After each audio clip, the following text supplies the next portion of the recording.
Now, these guys invented the minivan, but today everyone's reinventing the minivan because it's the car that most of us want to drive with a bag on our head.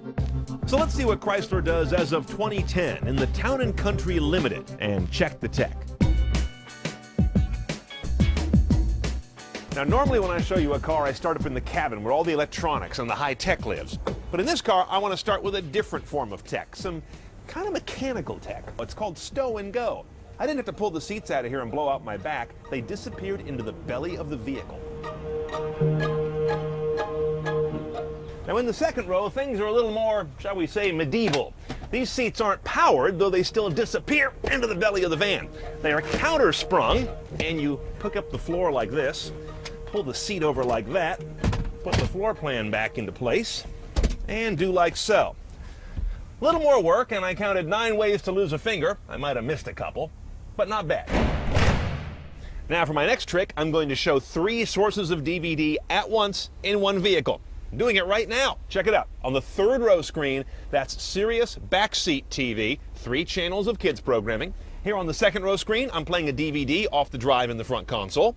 Up on the front monitor, I'm looking at 19 different cable channels from Flow TV, wirelessly.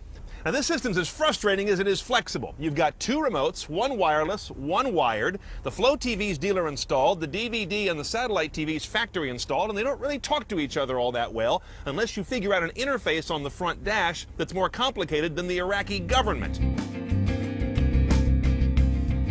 It's when I get in the front row that I realize all that tech fades away, and I feel the nightmares that Sergio Marchionne, the CEO of Fiat, which just bought Chrysler, must have every night.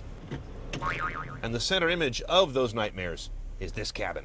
This is some of the worst molded hard plastic in production vehicles today, above the price of 20 grand, and this van is well above that. And I'm never a big fan of impractical Miami beige in a car that's going to be carrying tons of kids. However, here it is, but even worse, trimmed in ShamWow up here on the top. What?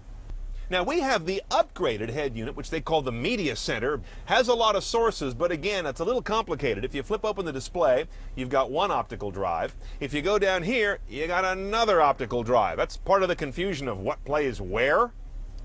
Navigation, of course, on this guy. Good interface, very clear, and also very easy to hit on the touchscreen. Things respond quickly. The resolution's good and the layout is good on things like buttons and graphics, but once you get into a map, you start to realize this is a little bit subpar. No, make that a lot subpar. You have many views, 3D and 2D, north up, direction of travel, the usual stuff. And again, operating it is fairly easy, but looking at it's not. Your media sources are AM, FM, no HD radio. You've got Sirius satellite radio. TV, in this case, refers to that Sirius Backseat TV I showed you. HDD, hard disk drive. This system is hard drive based, and you can put some music on there. I'm not entirely sure how much. It's a 30 gig drive. I don't know if you've got 30 gig for you, and it's not real clear in the Chrysler materials. This gets to your optical disc, aux inputs, of course. VES is the rear seat entertainment system, and this is where you get into that complicated matrix of what shows where in what mode. The last tech toy in the cabin I want to tell you about is one we can't see, but it's got what they call Uconnect Web. It picks up 3G data wherever you're driving in coverage, turns it into a Wi-Fi hotspot in the vehicle. You've only got about 800K for all connected users, so it's not really major broadband, but it's one of the few cars that has any band on the go. Now, driving this big box is an experience in going back when they made cars this floaty. The ride is comfortable, though. There's ample power when you get into it through this 6-speed automatic, which is kind of advanced stuff for a minivan.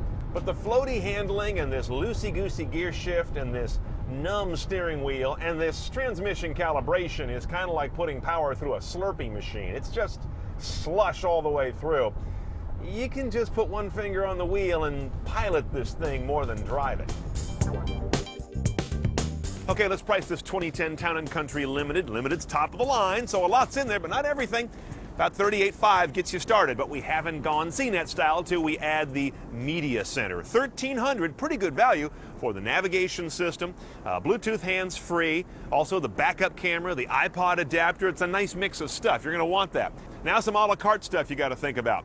Uconnect Web, the mobile wireless router, $500 plus $30 a month or more for your data. $595 for those power folding rear seats. You're going to want to spend another $629 for Flow TV. That's all those cable channels coming in wirelessly.